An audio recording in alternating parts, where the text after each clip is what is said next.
Hotep family, good evening. I'm waiting for some people to come in. I was a little late. There was a lot of music, a lot of noise happening, construction. I had to tell the people to turn this stuff down. And so I don't know if people thought I was coming on or not, but I'm on. I'm on. Ashe. Brother Ty Beatty in the house. Hotep King. Hotep, man. I'm a little late. There's a lot going on next door, so Hotep. Queen Amari in the house. Hotep family.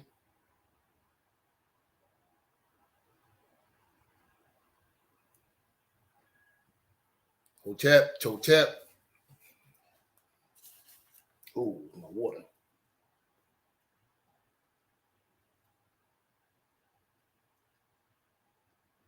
Hotep, family, Hotep.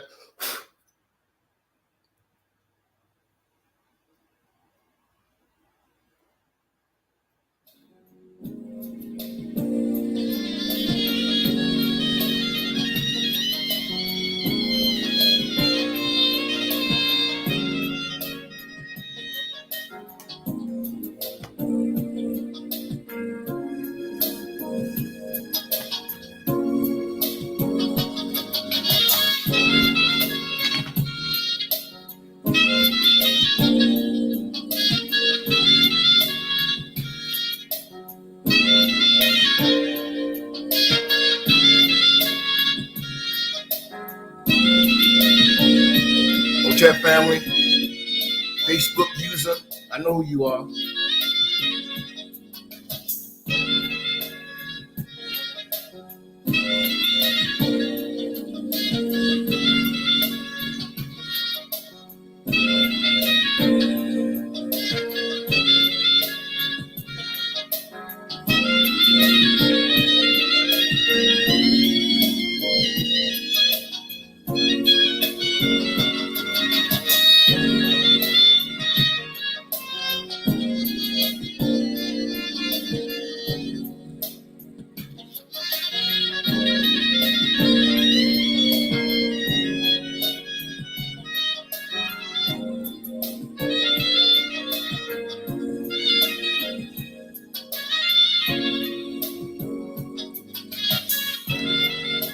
Hotep King Mike.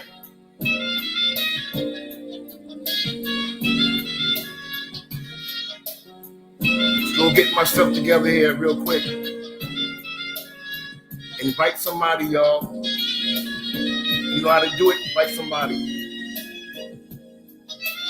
Appreciate it.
Brother Chris.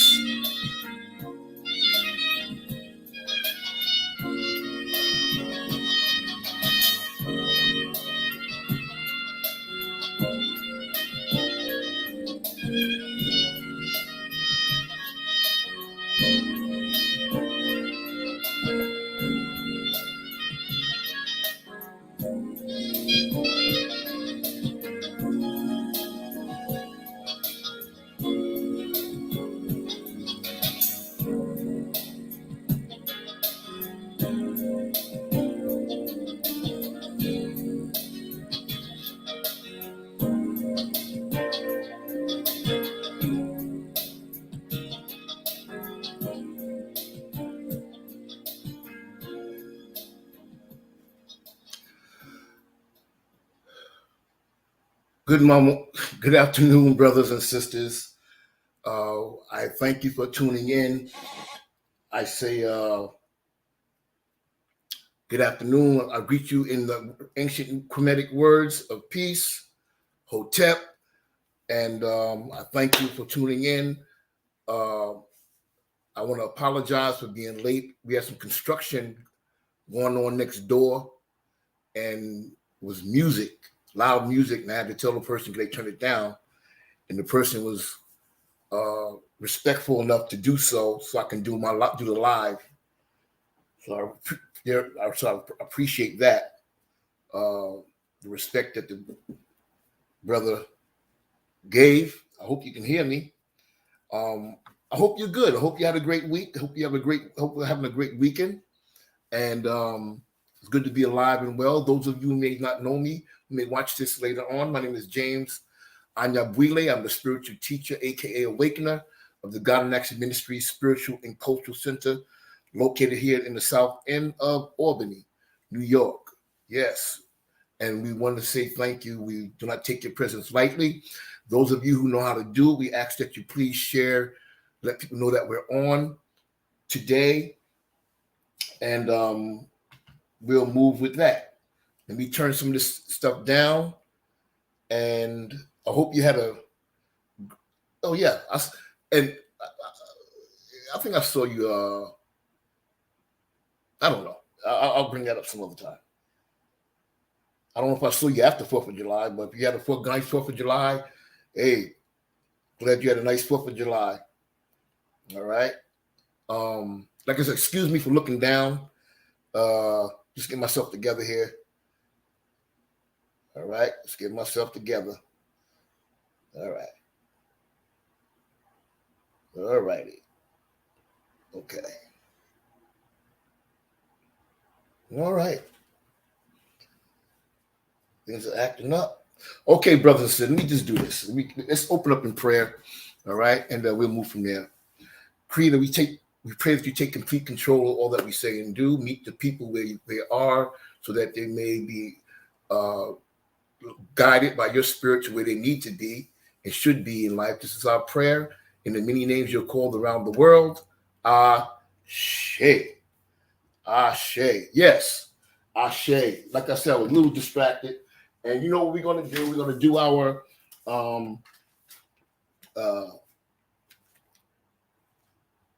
positive affirmation, spiritual affirmation.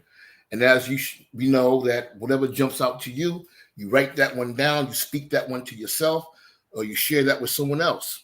Okay. And you share it with someone else. All right. So just repeat after me. I will share the words and listen to the words because you're speaking into your life. Okay. All right. Here we go. I embrace success. The words I can't are not in my vocabulary. I refuse to believe my own excuses. I am unstoppable. I choose to radiate love, joy, and gratitude today. I know life is too short to dwell on negativity. I choose to walk in the path of positivity. I am free to create my own reality. I have choices in all situations. I will allow nothing to stand between me and my God. I release my attachment to everything that no longer empowers me. I refuse to let anything or anyone hold me back. Forward ever, backwards never. I am ready to show the world who I am and what I have to offer. No one can stop me from fulfilling my purpose because I have the Almighty God on my side. My brothers and sisters, please raise that beautiful melanated fist You know how we operate here. We know how we spread the energy and the power to each other because spirits do transfer. Let's go, brothers and sisters. You ready to do it? Amandla. Amandla. Amandla. Meaning power and power to the people. Give yourself a strong melanated hand, brothers and sisters. Yes, give yourself a strong hand. Yes. Yes, sir. How's the weather been? Where you at? Huh? The weather been nice out here. Still nice. Nice day today. And I know people are out enjoying life. You know, it's, especially in the summertime, it's hard to get people to come on. Wintertime, everything is so cold outside and things are locked down and people don't have nothing else to do but to get on the internet. But summertime comes, they gone. They having a good old time. Hey, I'm not complaining. I'm not complaining. Ashe, to each his own. But I'm here because I have an assignment and I have a work to do as long as I'm in the land of the living. That's my thing. That's my assignment. And I'm going to do it. Rain, sun, sleet, snow. Ashe, if I'm here by myself or here with somebody else. What's my man name? Nipsey Hussle? Is it Nipsey? Yeah, Nipsey. Yeah, the marathon continues. Yes, sir. All right, brothers and sisters. Hey, listen, I got something to share with y'all. Someone, you remember Mom? Well, you know Mom Opiemi. She transitioned. So a few weeks ago, she transitioned, aka Mom Marilyn, and I did inform everyone. And her daughter, Michelle, she called me this week, a few days ago, and she had something to share with me. She said she needed to share with somebody. So what she did was she went to, her friend asked her to go to the cemetery to visit her mom, and also her friend had a mom at the same cemetery. And on this particular day, Mom Opiemi, Mom Marilyn's daughter, Michelle, was going through. She's still mourning. She's still processing this whole situation. So this was that particular day was a bad day for her, she said. But her friend said, let's go to the cemetery. And she said, I ain't no cemetery type. So she kind of got herself together and pushed herself to go. Make a long story short, when she got there, they was looking for the plot, right? And out of nowhere, the friend she was with, phone just cut on, started playing, right? Started playing. And she was trying to cut it off because they in the cemetery and she didn't want no music, playing, like she's trying to cut it off. She said, man, I can't even cut it off. I didn't press anything. It just came on by itself. Man, I can't even cut it off. Right? And Sister Michelle said, what you listening to? I mean, what came on? Because she had the earbuds in. She took the earbuds off and put the speaker on. And this is the song that came on by the Spinners. Whenever you call me, I'll be there. Whenever you need me or want me, I'll be there. Whenever you need me, I'll be there.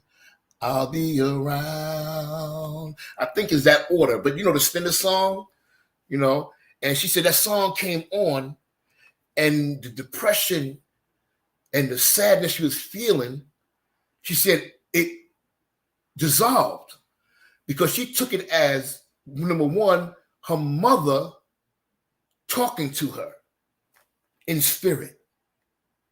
Because she was mourning, she was sad and depressed that day about her mom, and went there and that song came on. Out of all the songs in the world, Lil Wayne didn't come on, Knockin' Boots didn't come on, R. Kelly didn't come on, Michael Jackson didn't come on. You know what I'm saying? None of these songs, one song out of millions Whenever you call me, I'll be. Mom Opiemi, Mom Marilyn, let her know, baby girl, I'm still with you. And also the Creator God saying, I'm here, I'm closer to you more now than ever. Whenever you call, whatever you need, whatever you want, I'll be there. That is no coincidence. That is not by accident. Ashe?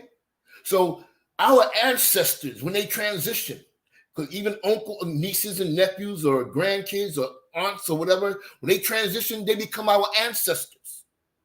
The body, the house dissolves, but the spirit lives on. And I heard something this week, and it makes a lot of sense. People think that African people worship their ancestors. That's silly talk. We don't worship the ancestors. We speak to the ancestors, and the ancestors speak to us. And that's what happened when Sister Turner, Michelle, went to the cemetery sad to see her mother, and that song came up out of nowhere. Whenever you call me, I'll be there. Whenever you need me, I'll be there. Whenever you want me, I'll be there. I'll be around. Ah, shit. That's heavy. That's heavy. They may be gone in physical, but they're still around in the spiritual. Ashe? Yes. So she shared that with me, and she said, I got to share that. I said, well, I'm going to have to share that too, because people think that we worship the ancestors and all that stuff. No. We speak to them, and they speak to us. And she was spoken to on that day, and her depression, her sadness, she had a struggling that day because she's still trying to get over the passing, the transition of her mother. She said the peace just came over her, knowing that Mama Marilyn, Ma Opiemi, is alive, is doing well. And she still speaks. Ashe? All right. I want to share that on today. And my mouth a little parched. I got a message today. Sister Queen Regina in the house, chat. I want to thank y'all for once again sharing the platform, tuning in, supporting us in whatever way that you do, whatever way it is. We thank you, and I'll let you. I said something. I thank you all for tuning in. Those of you who tuned in on Wednesday, the past Wednesday, I thank you for that. For tuning in, taking time out to tune in. Like I said, it's summertime. People want to doing their own thing. You know what I'm saying? But like I said, I have responsibilities is to feed my people. You know what I'm saying? And my play comes afterwards because I take what I do seriously. And I hope that you take what you do seriously and take what I do seriously. And when I come on, okay? And but I thank those of you who came on Wednesday, and appreciate that. And I shared on Wednesday, I will be taking a vacation. I don't know when. I will definitely give heads up. Starting this month. I don't know. I may take off a month or 2 months. Who knows? You know what I'm saying? Y'all taking one. Yeah, and that's that's a beautiful thing. You're doing your thing. Hey, this will be my first vacation in 2 years. I'm gonna do mine. Ashe, you'll be all right. You know how to feed yourself. You know how to feed yourself spiritually. You will be all right. Okay, now let me go into the message and the message. You saw on the Facebook post, the topic. This is part 3. I did not plan all this, but it's part 3. And if you haven't watched part 1, part 2, part 3, the subject, when you stay woke, you'll stay alive, go back and study that. Okay? If you don't make it on, don't just bypass that and come on. You know what I'm saying? If you take what I do seriously, and you feel that you learn it, go study it. Go learn it. You know what I'm saying? Go check it out. You know, don't just let it go past till next time till you hear something else, right? Because you may hear something that could help your life and you skipped over it, and you're waiting for an answer somewhere else or for another day. All right, I'm doing a lot of rambling. Okay, I want to deal with a scripture in the book of wisdom in what they call the Bible, the book of wisdom. That's Proverbs, the 21st chapter and the 20th verse. And I'm bringing this back to you. I'm bringing it up again because I'm giving you what the Spirit placed in my spirit to bring to the people again. Okay? Because don't think you hear the message one or two or three times, or at least one time, that you got it.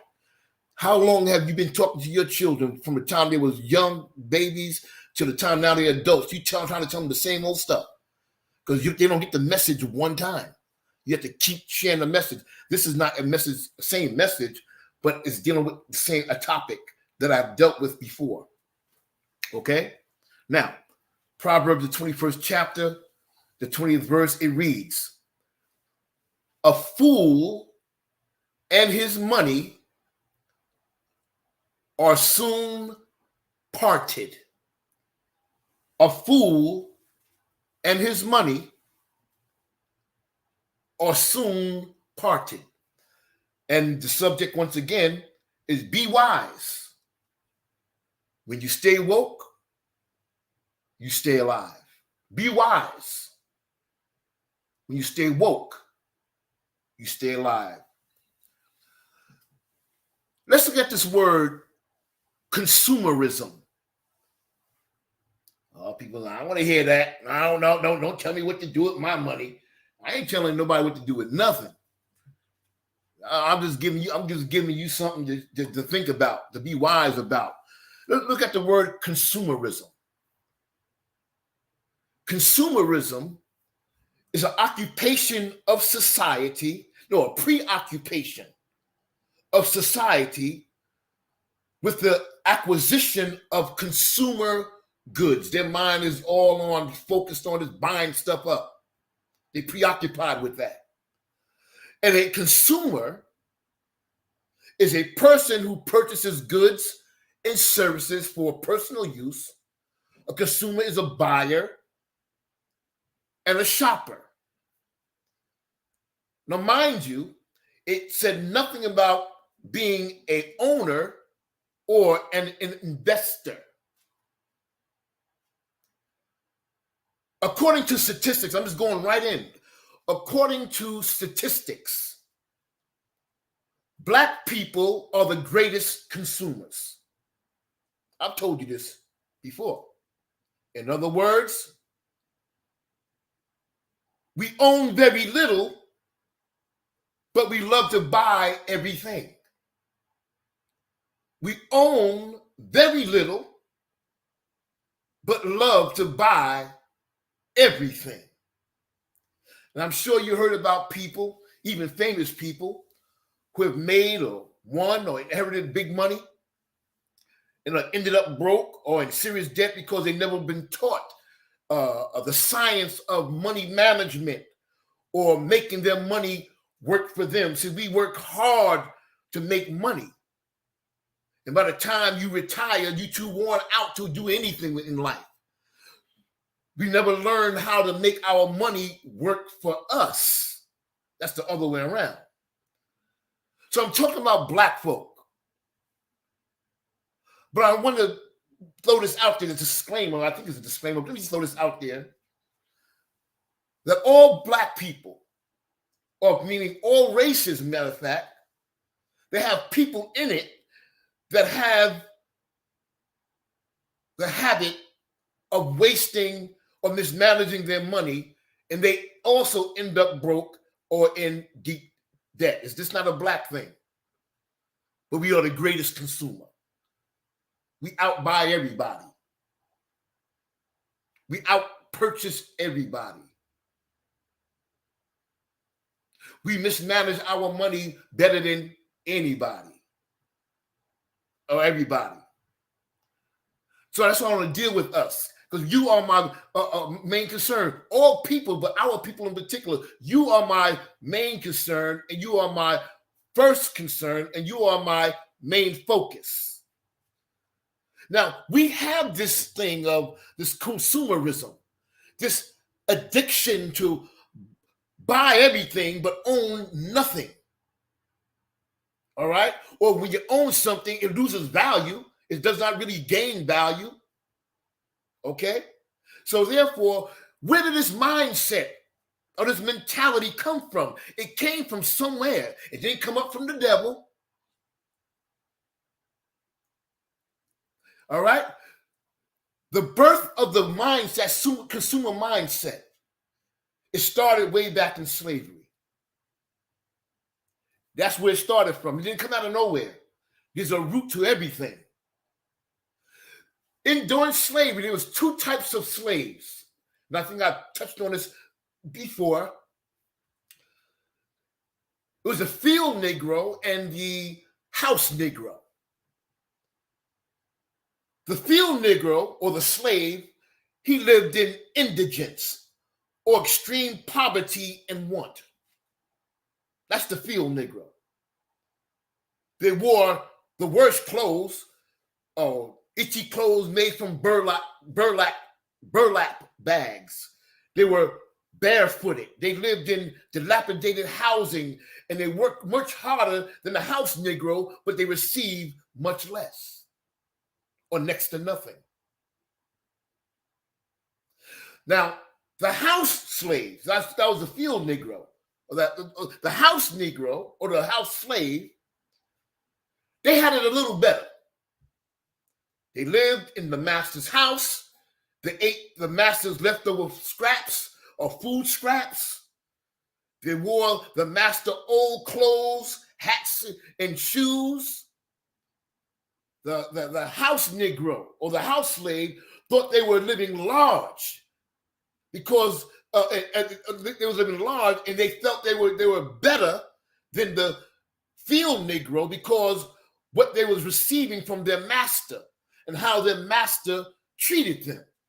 All right? I need you to follow. So naturally, the ones who was treated worse, which were the field slave or the field Negro, they began to resent the house Negro because of what they enjoyed and what they received. So the field Negro, as he looked at the house Negro getting all this stuff from the master, still hand-me-down stuff, still scraps, but it was better than what they had. So the field Negro, they strove to get everything that the house Negro had and the master had. They strove to get better treatment from their master. And like I said, it obtained the same thing that the house Negro had. The house Negro loved and wanted to maintain everything he received from the slave master. And the field Negro desired to have what the house Negro had and also the slave master. And they both felt that if they acquired what the master had, both of them felt this way.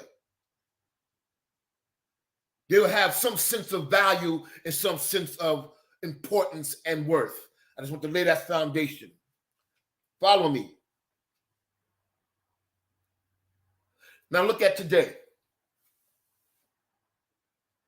A lot, not all, but most Black people have a field Negro and house Negro mindset, because it seems like their main goal and mission is to obtain or purchase all the material things that the slave masters possess. We go to their stores to get everything, or people who don't look like us. They do this so they can feel or appear that they're living large or feeling successful. We do that today. The same mindset the field Negro and the house Negro had back then, we have today. And there's a lot of people, a lot of us, right, we'll even get into debt or go broke to to reach that goal, to obtain, to acquire what the slave master had. The possessions of the slave master. There's people, brothers and sisters out there, right, more now than ever, it seems like they'll kill you for it. They'll rob you for it.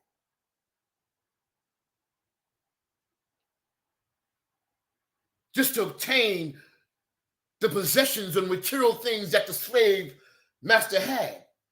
The field Negro and the house Negro's mindset. Brothers and sisters, we have to learn ourselves. And we have to teach our children. It's not about how many nice things that we can accumulate, but how much money that we can keep in our pockets, how much money that we can save or bank or put away safely. Are you hearing me? And with adding to that is also what you can own. So you see a lot of our people looking flashy and successful and productive and prosperous, and everybody wants to do that.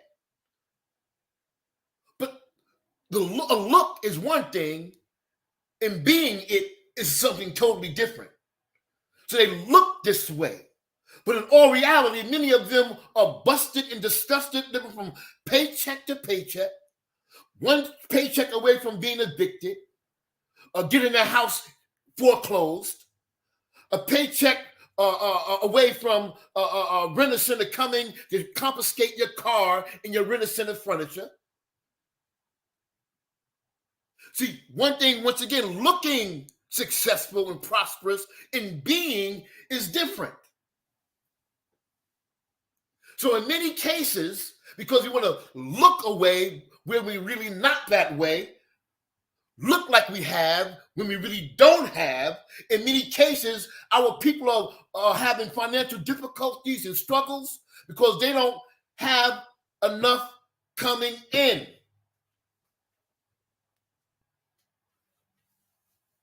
No. They have enough coming in, but they are mismanaging what they have, or they're living beyond, above their means. See, we don't have a lot coming in. You still can save up money until you're able to do this, thus, and so. But when you save up money to do this, thus, and so, don't make sure you have some money left over. Don't just get enough to do this, thus, and so. And once you do it, it's all gone. Now you have to start from ground zero again. That's foolish. And that's the mindset, the Negro mindset. I want when I want it, when I want it, and where I want it. Are you hearing me, brothers and sisters? Be wise. When you stay alert, you stay alive. It doesn't take a rocket scientist to see, brothers and sisters, when someone's outgo exceeds their income, you'll end up in serious financial strain and trouble. Easy as ABC. You ask most people, hey, brother or sister, what do you need more of to make your life easier and happier? And probably 9 times out of 10, you know what I'm saying, they'll answer, more money. Just more money. Money makes the world go around. See, the field and house Negro mindset operates this way. This is how they operate. As soon as they get some money, they run out to the store and put it right in the hands of somebody else who doesn't even look like them. Instead of putting it in a bank or some safe place, they hand it over with urgency to somebody else.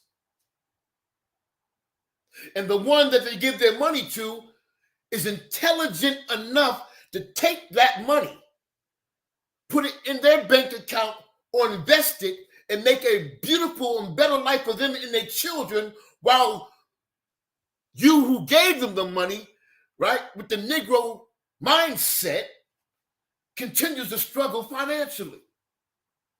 So how is it that those you gave the money to is more intelligent than you?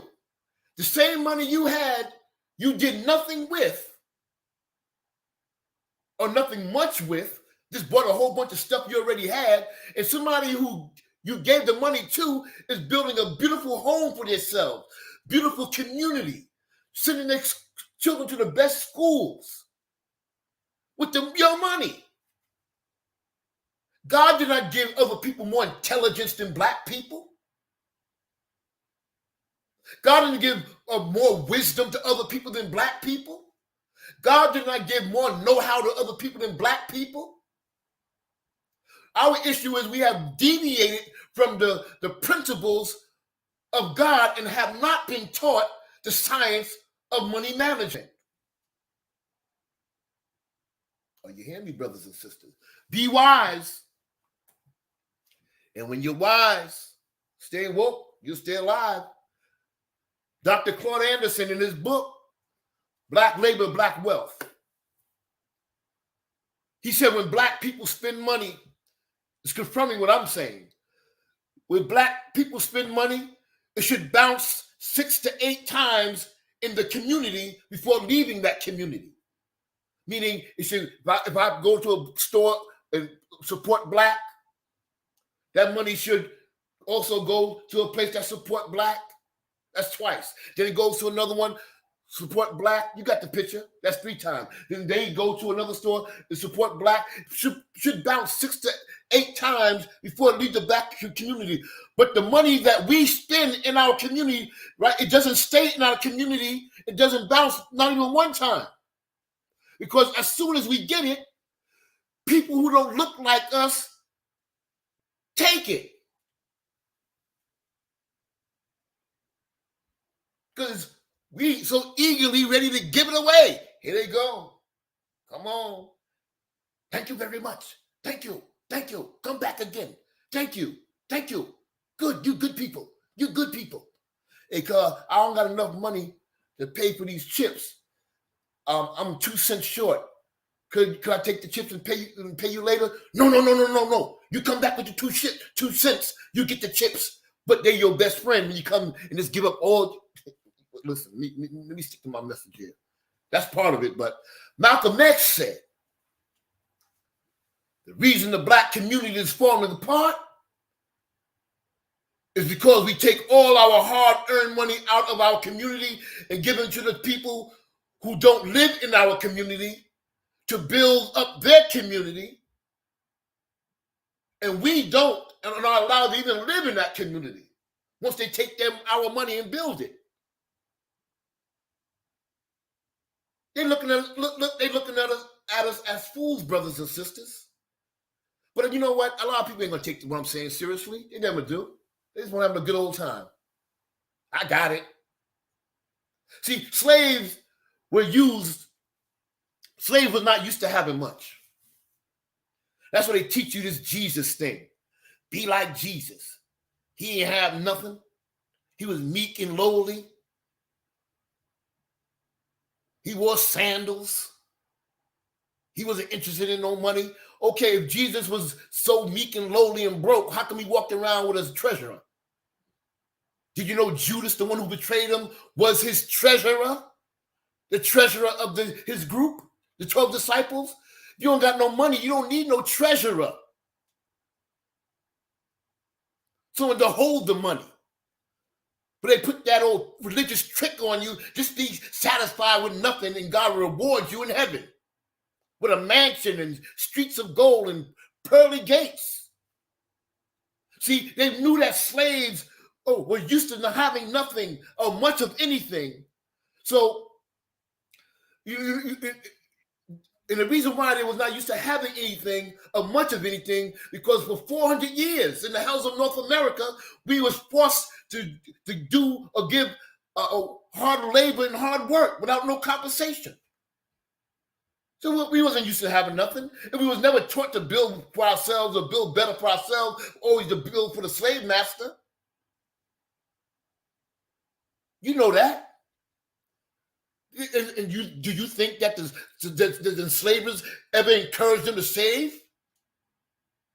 Put something away for a rainy day? No, they did not. They was conditioned to depend on the master for everything they needed. And they barely got even that. So we're supposed to be used to not having nothing. They throw this Jesus in front of you as if this all right. He didn't have anything. Didn't they say that God was his father? Didn't the Bible, the scriptures, just the Bible say the earth is the Lord's and the fullness thereof? So therefore, Jesus was not broke. This father had everything. So you have to be an analytical and critical thinker. You don't walk around want to be broke like Jesus and humble and bleak and I'm just going to trust the Lord. I'm just satisfied with what little I got, the crumbs to fall off the master table. God will provide. Your God will crumb you, but give it to abundance everybody else. I don't want the God you have. No, sir. Be wise. You stay woke, you stay alive, brothers and sisters. So in order for us to abandon, get rid of,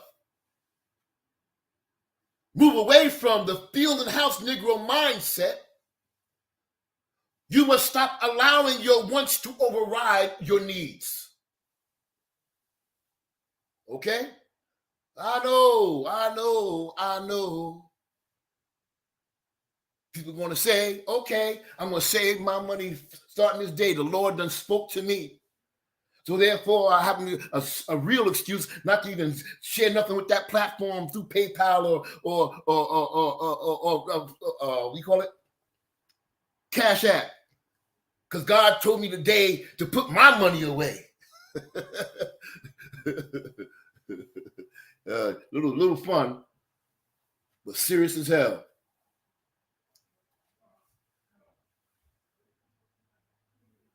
My brothers and sisters, don't let your wants override your needs. You know why? Don't sleep on the enemy. Don't sleep on the enemy, y'all. The open enemy. Things are getting very bad in America's economy, in America economically. Hear me, brothers and sisters. I'm not some paranoid conspiracy theorist. Things are getting really bad or very bad in America economically. But the government, brothers and sisters, they're experts at this. They are doing everything in their power to keep you distracted so that you don't see what's really going on. They got your minds over in some other country. Way over here with something else. There's a serious economic crisis going on right now. They are keeping you distracted. Did you know at this time, they've been doing it, they didn't just start, they've been debating about what they're going to call this time, this crisis. Are we going to call it a recession? Or are we going to call it a depression? Did you know that? Because economically, at this time, as I speak, things haven't been this way in 40 years. Did you know that? And if you did know it, why continue to spend foolishly? The message tells us to be wise. That's unwise on your part or my part if we do that. The worst it has been in 40 years. Debating, is it a recession? Is it depression? Hell, is all of that. We're in trouble. The people in trouble. And they're still making money, sending out billions to other countries, putting us further in inflations. The dollar bill value is lessening. And sooner or later, it's going to be worthless, like the Depression. The money, paper money, is going to be worthless. It's not backed by gold.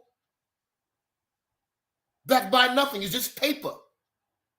Did you know that?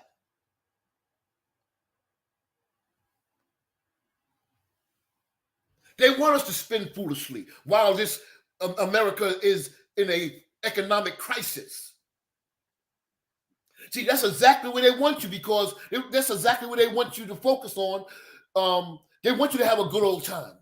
just like you're having good old time, summertime, cookouts, vacations, buying this and buying that, and just living life and doing you. They want you to have all this fun, but have no concern about the direction the hells of North America and this world is going. And not too many spiritual preachers or teachers are sharing this with you.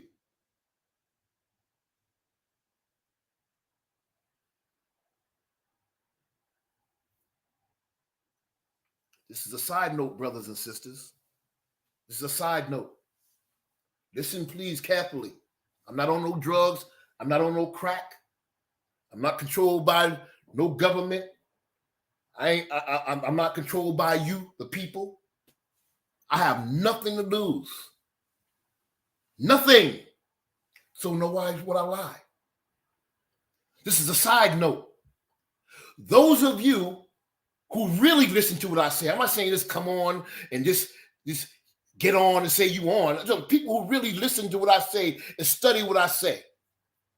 You will remember me saying when tax time was approaching, back some months ago, when it was approaching, I said they're going to relax all the COVID mandates so that you can go out and spend up all your money.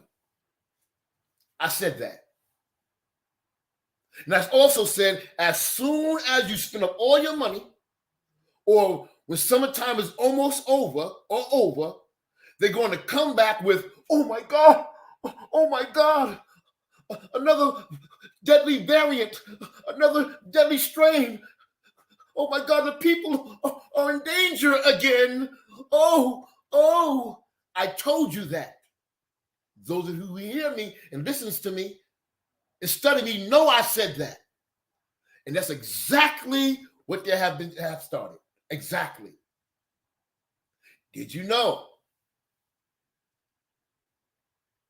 Or have you been lulled to sleep about what they're doing right now? Starting this scare tactic again. I'm not saying this COVID is not real, but look at the timing. I even said it before they even did it. I'm not a prophet, but you can see right through the game. No, not only the new variant, now they added on monkeypox. That they said it's starting to really increase, or it started in the homosexual community. Just like they said AIDS did. And who was the recipients of AIDS? Who did it kill more of? Black people. Start somewhere else, but it ended up being a black death thing. It's not by accident. Be wise. When you stay woke, you'll stay alive, brothers and sisters.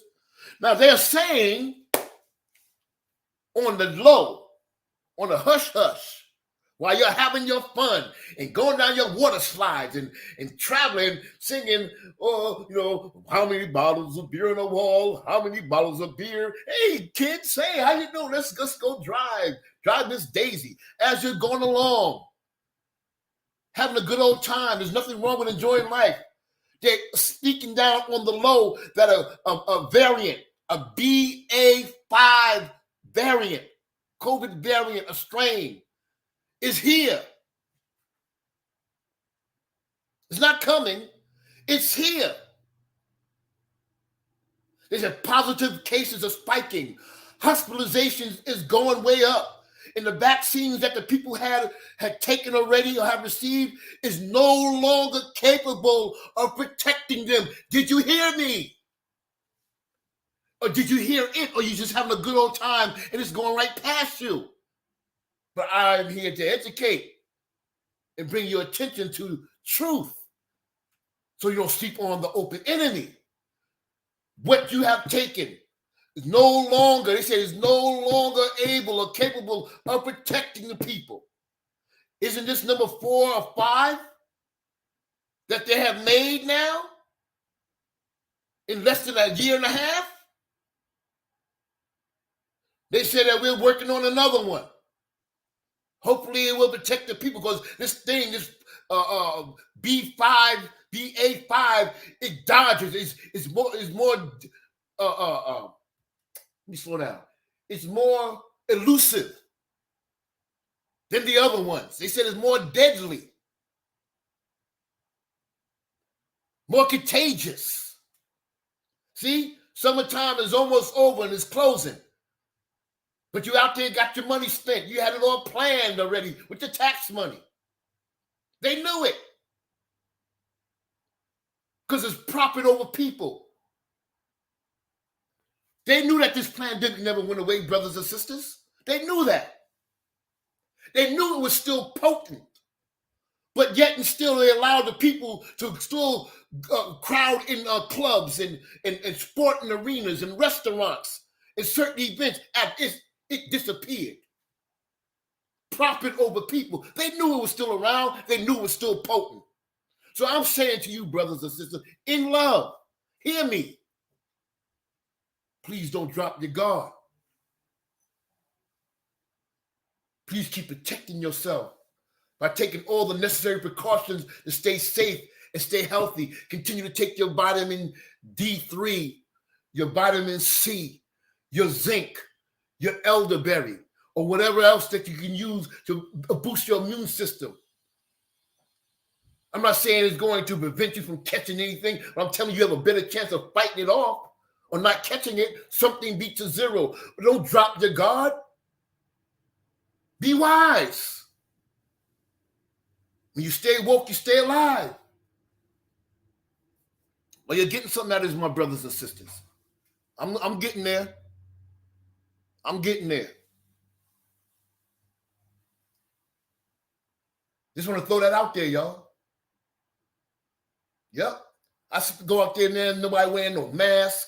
Everybody, each other's faces, crowds, and just have, you know what I'm saying, in the government behind the scene, because y'all too daggone distracted. Yo, it's a death variant out there right now. We ain't going to let them know. We don't want them to panic.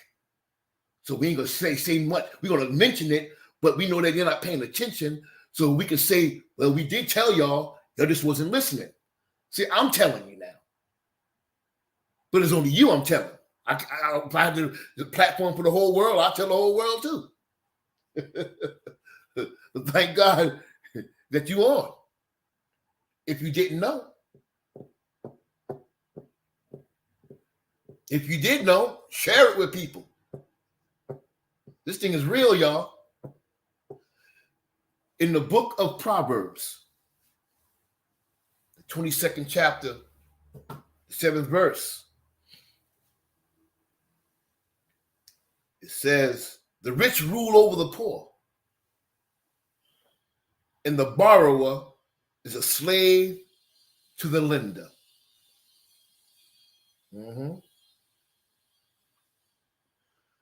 We live in a credit-based world or society.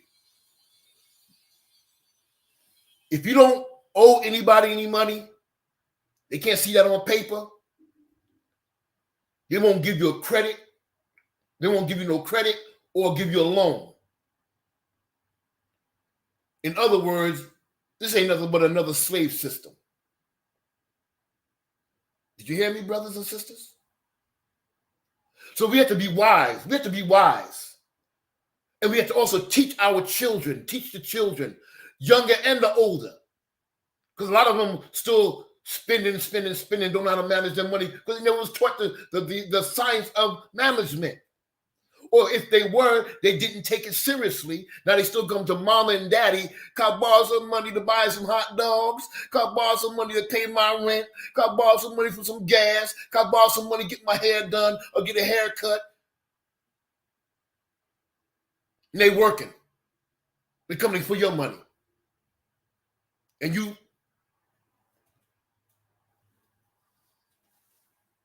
So we have to be wise and teach our children about this new slave system. It ain't new, but this slave system.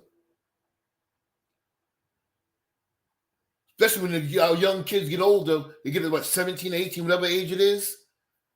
Teach them to be aware of these free credit card traps and gimmicks. Actually, they target them in high school. Put them in debt. This is not by accident. It's by design. See, when slaves were so-called set free, when President Abraham Lincoln so-called set them free, right? The slaves, or the ex-slaves, the freemen people, they tried to build for themselves. They tried to work for themselves. They were not lazy people. As they try to portray us today, they would try to build for self, but they was forced to buy their tools and equipment, seeds and food on credit from the white merchants, the white stores. They had to get it on credit. They didn't have no money. They worked for 400 years, forced labor. They didn't have no money. They did it without pay. So what the merchants would do, the white merchants, when they come to buy tools or seeds or whatever they needed, they would attach very high interest rates on it, whatever they bought, to the point they were never able to pay off the credit debt. It was by design. They did it on purpose. So that though you say they said, though you said you was set free, but we have another way that we're gonna keep you bound in the slave system forever. Credit debt. See, if you know how to have a credit card and manage it, it could become a friend, a beautiful thing. But you know you don't know how to manage no money, that will become your worst enemy. Because one thing, spending money, that's easy. It's like, yeah, this is fun. But paying it back, black folk, people don't like to, but I know black folk, Negroes don't like to pay back. They don't like to pay back. Get that money in your hand, you start, I need my money. So when the so-called free slaves were not able to pay off their debt that they ran up, that debt was passed down to their children and their children's children, so they too can be controlled for the rest of their lives. And there's people who got their children in that situation right now. When they was babies, you took their social security number and bought Renaissance furniture and got the cable on, and you bought this and that and got credit cards and all these other things. Now that child gonna grow up and be in debt because you never paid it back. You think you done escaped it, got away with it, but that child that you use their social security number, they're going to suffer because of that. So just like the slave, the free slave, they pass down their credit debt. You're passing down credit debt. So that your children, just like you, could be controlled and bound for the rest of your lives.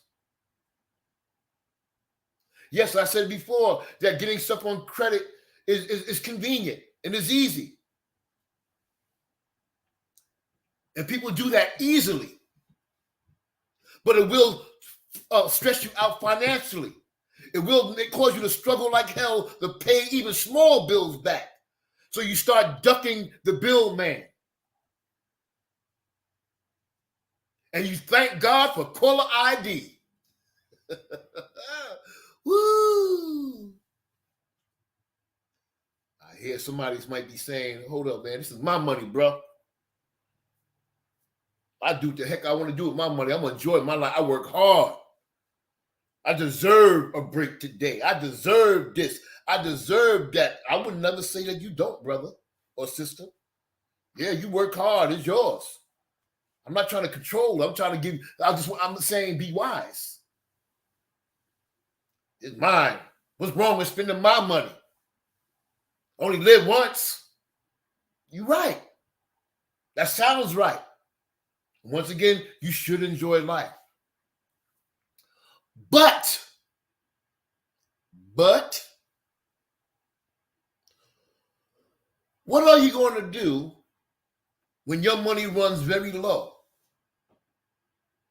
or real low, or when you go broke? and have a lot more life to live. You living as if tomorrow's not promised, okay? Suppose you spend up all your money like tomorrow's not promised, and next you know, you broke now, you in debt now, you got a lot more living to do. You ain't die the next day. What you gonna do?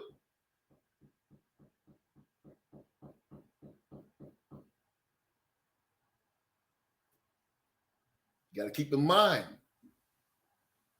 as you spend, I'm not telling you not to spend. I can't tell you anything anyway. But when you spend and your outgo exceeds your income, you will end up, and you can end up in serious financial or economic bind, in a serious economic bind. You don't have to try to keep up with your neighbor. You don't have to try to keep up with the Joneses, whoever they are. I never met the Joneses, but I hear a lot about them. There's a show on TV about keeping up with the Joneses. Who's these Jones people? These fictitious people you try to keep up with. You don't have to keep up with nobody, trying to impress nobody. My question is, all your spending, have you created an economic base just in case something happens unexpectedly? They call it a rainy day. Ain't no rainy day. Hell, they said the forecast for the summer is going to be 80-something degrees for the next 2-3 months. I ain't talking about that rainy day. I'm talking about something that hits the fan unexpectedly. As I said on the onset, there's a serious financial crisis going on in America. There's food price skyrocketing. There's food shortages. Gas prices are skyrocketing. And so many other things are happening. Interest rates are raising. Mortgage payments are increasing. Yes. They're keeping it all hush-hush, brothers and sisters. They don't want you to panic. They're not trying to emphasize that. They say, have a good old time. Go on Carnival. Go on your cruise. Go to the sporting event. Go to the Yankees game. Go to this and that and have a good old time, y'all. But when all hell hits the fan, when this nation collapsed economically, don't expect the government to bail you out with a stimulus package. They're not going to do it. They did it before several times. How long did that money last for? Less than a month. You got excited as if it bailed you out. They're not coming to your aid this time. You know why? That's where they want you. They want you right there. They want you in a needy position, in a position of desperation and want. You know what they're going to say when you talk to them? Help us, government. Help us, government. You want us to give you what you want? That's the government talking. We got to tell you, you have to do what we tell you to do. Oh, you crazy, bro. They ain't going to do that. They ain't going to do that. They ain't going to do that. Just like you said they wasn't going to force people to take the jab. Just like you said they wasn't going to take people's job and livelihood if they don't do what they told them to do. Have you forgotten that quick, bro and sister? How they operate? They showed you how they will deal with you. During the pandemic, have you forgotten that fast? You got to put something away, y'all, because you become totally dependent on a government that does not have your best interest in mind. They have you jumping through hoops just for a loaf of bread. They have you doing anything for crumbs that fall off their table. What's the solution? I'm closing out.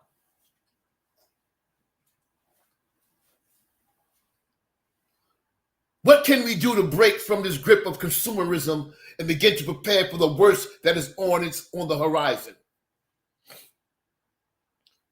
Hear me, brothers and sisters. Stop buying things you don't really need.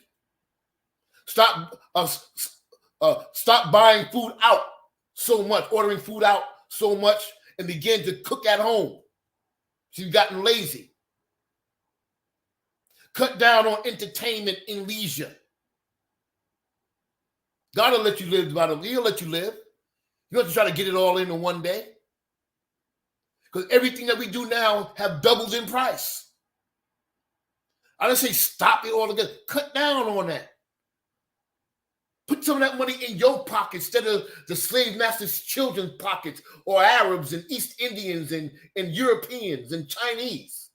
I got nothing against them, but we so comfortable just giving our money to them.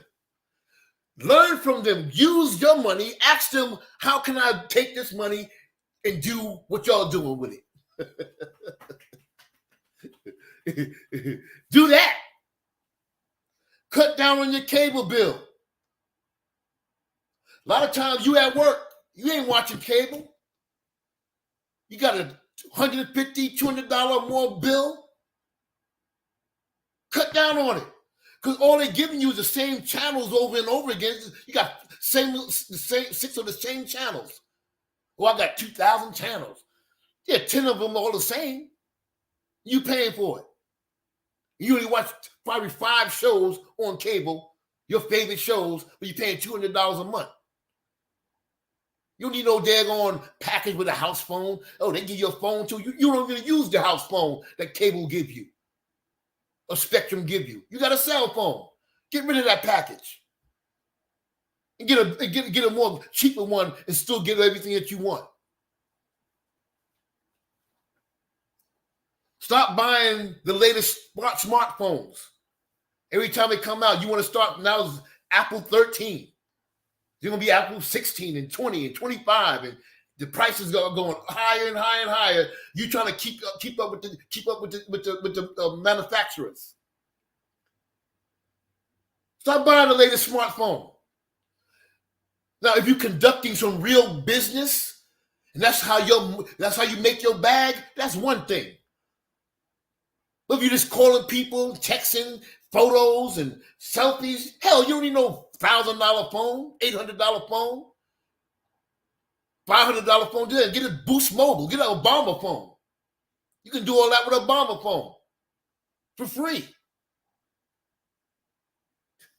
I'm just saying. How do we come out of this consumer mindset, this field Negro and house Negro mindset?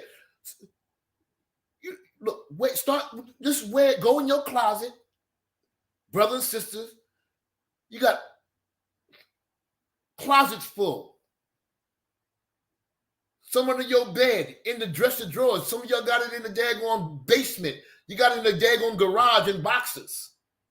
Some of you may have some in storage somewhere. Where the nice clothing that you already have.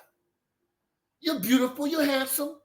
You can put anything together and be rocking. That they doing their thing. Wear what you already have instead of trying to keep up with the latest styles.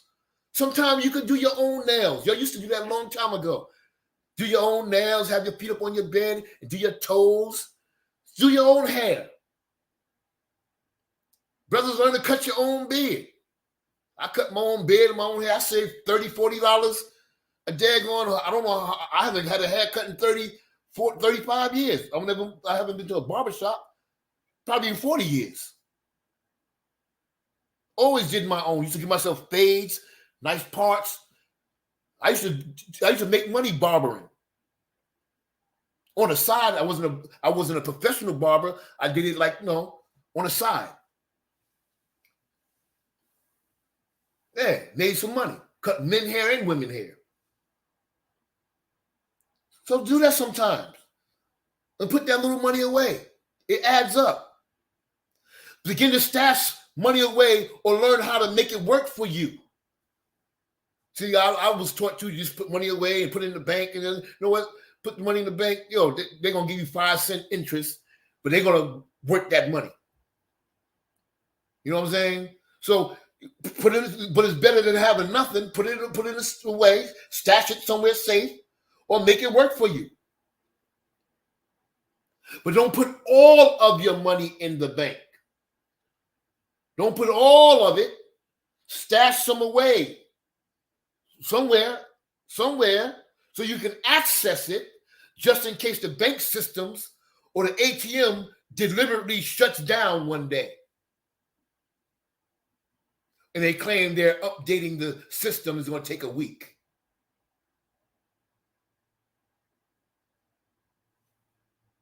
That's how you take the beginning steps of removing the grip from you, the consumer mentality grip, or the Negro, field Negroes consumer mentality grip. So now when it comes to preparing for the turbulent time that's coming, the signs are here.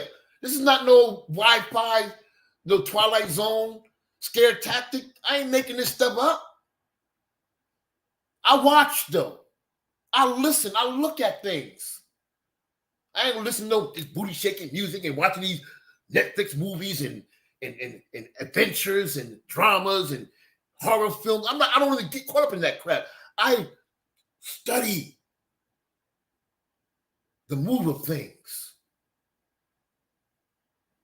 So I shared this before.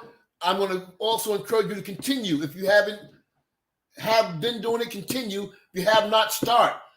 Begin to start storing canned goods, canned food, dry food, pastas and rices and beans and stuff, water, and other necessary items in your home just in case the store shelves get empty or they close down. First aid kits, powdered instant sweet potatoes. Mashed potatoes, instant rice, tuna fish, all kind of things. And I encourage you to look at on YouTube. You can watch some videos on preppers. They're called preppers. They show you what's necessary or the necessities or items you need to deal with the turbulent times. They're professionals at this stuff. YouTube, look at videos, preppers, all right? When we do these things, my last word, when we do these things, it's not the all in all, it's not the fix all, but it helps. Doing these things will help us keep afloat when the raging storm comes or when the raging water comes. It'll help us stay afloat, be more buoyant. A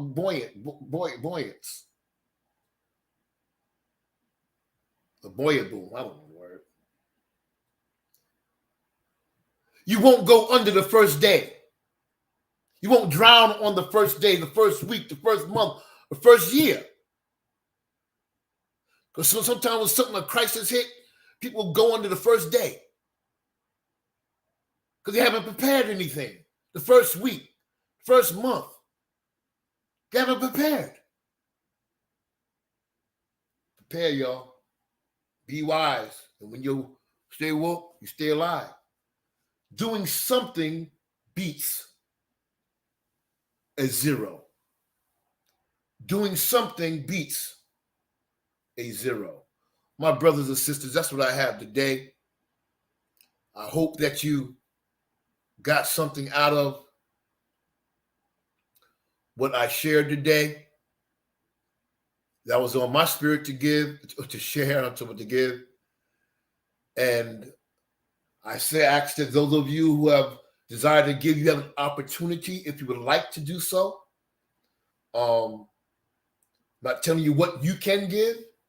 And another thing I want to share with you, churches, and I taught this last Wednesday, have tricked you into tithing 10% of your income to them, saying it's God's money. And God don't see that money.